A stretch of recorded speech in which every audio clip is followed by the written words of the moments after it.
नमस्कार मैडम। नमस्कार नमस्कार अभिनव जी। कैसे हैं?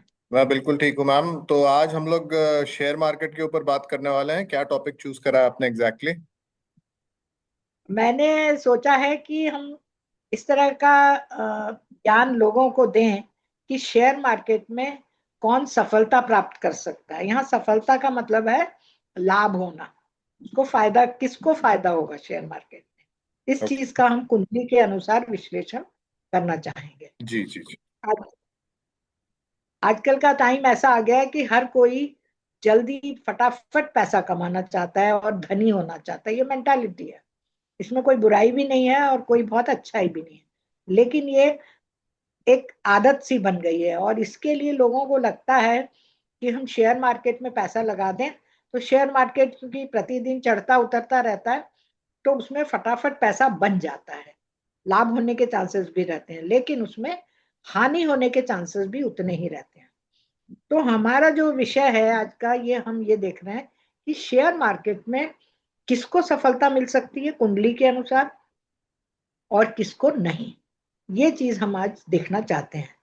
तो इसके लिए हम सबसे पहले पंचम भाव देखते हैं, क्योंकि पंचम भाव जो है हमारा शेयर मार्केट को लेकर, हमारी हॉबीज को लेकर, हमारी रुचियों को लेकर, इन सब के बारे में हम हमको जानकारी देता है कि हमारे क्या क्या इंटरेस्ट रहेंगे। हालांकि संतान पक्ष भी हम पंचम भाव से देखते हैं, लेकिन शेयर मार्केट भी हम पंचम भाव से देखते हैं। और पंचम भाव में हम ये देखते हैं कि पंचम भाव का सबलॉर्ड कृष्ण मूर्ति पद्धति से वो है छठे भाव से जुड़ना चाहिए, नंबर वन, जिसमें हमारी थोड़ी सी मेहनत रहती है कि हम शेयर मार्केट में पैसा लगा रहे हैं।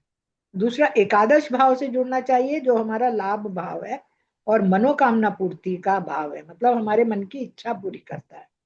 और आठवां भाव, आठवां भाव हम इसलिए लेते हैं क्योंकि ये अचानक और बिना मेहनत का धन लाभ हमें देता है। अचानक कभी हमारे हमें हमारे शेयर बहुत ऊंचे चढ़ जाते हैं तो हमें लाभ हो जाती है, तो वो अचानक होता है, इसलिए अष्टम भाव उसमें जुड़ना आवश्यक है। और इसके अलावा हम जो है इन भावों के साथ हमने लाभ भाव ले लिया, छठा भाव ले लिया, धन भाव हम लेते हैं क्योंकि बैलेंस जो है, रुपया पैसा हमारा जो बैलेंस है वो हमारे धन स्थान में या बैंक में जमा होगा, तो सेकंड हाउस भी हम लेंगे। इसके अतिरिक्त जो ग्रह हैं प्रमुख, इंपॉर्टेंट ग्रह जो हैं, जो हमें देखने आवश्यक हैं, वो है बुध और गुरु। यदि बुध और गुरु भी इन लाभ भाव के साथ जुड़ा रहता है और पंचम भाव के सबलॉर्ड के साथ किसी भी तरह से जुड़ा रहता है, तो हमें लाभ मिलता है या व्यक्ति लाभ कमाता है। किंतु यदि पंचम भाव का सबलॉर्ड उपस्वामी जिसको हम बोलते हैं, जो शेयर मार्केट, स्टॉक, सट्टा, जुआ, इन सब का कारक होते हुए भी अष्टम भाव जो है धन आने में कभी कभी देरी भी बनाता है, देरी भी लगाता है, यदि और खर्चा भी करवाता है या नुकसान भी करवाता है यदि द्वादश भाव भी जुड़े। अष्टम और द्वादश भाव यदि जुड़ जाते हैं तो हमारे को पैसा नहीं मिलेगा, हमारा नुकसान होगा, हमें हानि। ऐसा तभी होता है जब इन सूचकों, इन भावों के सूचक ग्रह, मतलब पंचम भाव का सबलॉर्ड अष्टम और द्वादश से यदि जुड़ रहा है, तो हमें पैसा लगाने के स्थान के बाद हानि होती है। एक चीज और है कि शेयर मार्केट में हानि के बाद लाभ कब होता है। ये तीन तरह की सिचुएशंस बनती है हमारे यहाँ, कि यदि ट्वेल्थ हाउस का सबलॉर्ड, ट्वेल्थ हाउस का मतलब है कि हम खर्चा कर रहे हैं या हम निवेश कर रहे हैं, है ना। तो यदि हम खर्चा कर रहे हैं और वो भाव, ट्वेल्थ हाउस का सबलॉर्ड सेकेंड हाउस का सूचक हो और छठा भाव छठे भाव से भी जुड़ रहा हो कि थोड़ी हम प्रयास कर रहे हैं शेयर में पैसा लगाने में, और एकादश भाव से भी जुड़े जो हमारी इच्छा पूर्ति का कारक है, तो खर्च करने के पश्चात लाभ होता है। हम पहले खर्च करते हैं, उसके बाद हमें लाभ होता है। इस विषय में कृष्णमूर्ति जी ने और कुछ खास विचार और दिए हैं। ये तो हमारे मेन नियम हो गए। और क्योंकि केवल पंचम भाव का जुड़ना हमें लाभ नहीं देता है, पंचम भाव का जुड़ना, पंचम भाव का सबलॉर्ड हमारे लिए लाभदायक भावों से जुड़ना चाहिए। इसके विपरीत यदि पंचम भाव और ऑपरेट होता है, तो हमें, क्योंकि वो सप्तम भाव से एकादश भाव है, तो वो दूसरों को लाभ देता है, या दूसरे जो हमारे कंपिटिटर्स हैं जी। उनको फायदा होता है, हमें फायदा नहीं होता। अब कृष्णमूर्ति जी ने एक और चीज कही है, कुछ और बिंदु उन्होंने बताए हैं कि लग्न यदि मजबूत हो, किसी भी व्यक्ति का लग्न मजबूत हो और वो एकादश भाव से जुड़ा हो, लाभ भाव से जुड़ा हो, तो व्यक्ति जो है उसको लाभ मिलता है। और यदि ऐसा नहीं होता है तो जो है उसको फल नहीं मिलता, फल प्राप्ति नहीं होती है।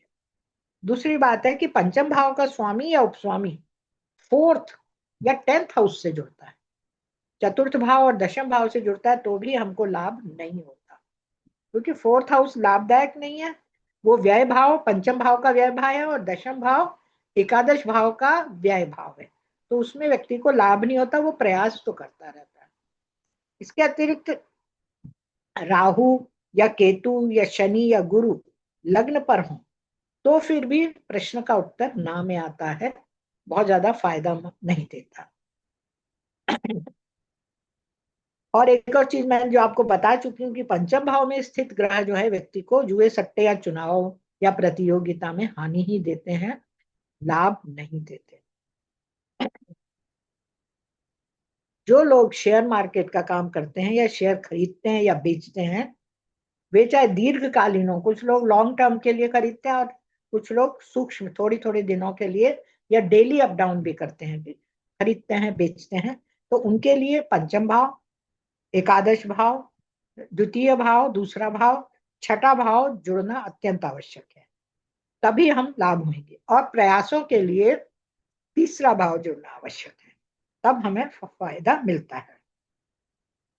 इसी तरह यदि आप डेली टू डेली वेजेस पर शेयर मार्केट में काम कर रहे हैं, तो जो सबलॉर्ड है, लग्न का सबलॉर्ड शनि से नहीं जुड़ना चाहिए। शनि को छोड़कर किसी भी अन्य ग्रह से जुड़े और 2 और 11 भाव से और छठे भाव से भी जुड़े तो फिर लाभ होगा। अगर शनि से वो जुड़ता है तो इसका मतलब जो डेली काम करते हैं उनके लिए वो लाभप्रद नहीं रहेगा। शनि डिले करवाता है, देरी करवाता है, तो वो उसमें सहायक सिद्ध नहीं होगा। इसी प्रकार का उत्तर हम यदि प्रश्न कुंडली हमसे कोई लगवाना चाहे, प्रश्न कुंडली के द्वारा इसका उत्तर पूछना चाहे, तो भी हमारा उत्तर इसी प्रकार का होगा कि पंचम भाव का सबलॉर्ड हमारे छठे और 11वें भाव से जुड़ना चाहिए, हमारे अकाउंट में पैसा आए उसके लिए धन भाव जुड़ना चाहिए, और गुरु और बुध जो ग्रह हैं वो किसी न किसी रूप से यदि इनसे जुड़े, इन सूचकों के से जुड़े, तो हमें शेयर मार्केट में लाभ होता है और व्यक्ति का बैंक बैलेंस में भी वृद्धि होती है। ये प्रमुख नियम है जो हमें शेयर मार्केट में पैसा लगाते समय ज्ञात होने चाहिए, या हमें पूछना चाहिए या किसी से सलाह लेनी चाहिए, तब हम सही जो है इन्वेस्टमेंट कर पाएंगे और हमें फायदा होगा, नहीं तो नहीं होगा। आप पैसा अपना जो पूंजी है वो आप डुबो देंगे। जी। तो जी। शेयर मार्केट में पैसा लगाना, कमाना आसान है, लेकिन पैसा लगाना के पहले हमें कंफर्म कर लेना चाहिए कि भाई मेरे को इससे फायदा होगा या नुकसान होगा, मैं शेयर मार्केट में पैसा लगाऊं या नहीं। आप लोगों ने ये वीडियो देखा, सुना, इसके लिए आपका बहुत बहुत धन्यवाद। हमें कमेंट्स दें आपको कैसा लगा। धन्यवाद।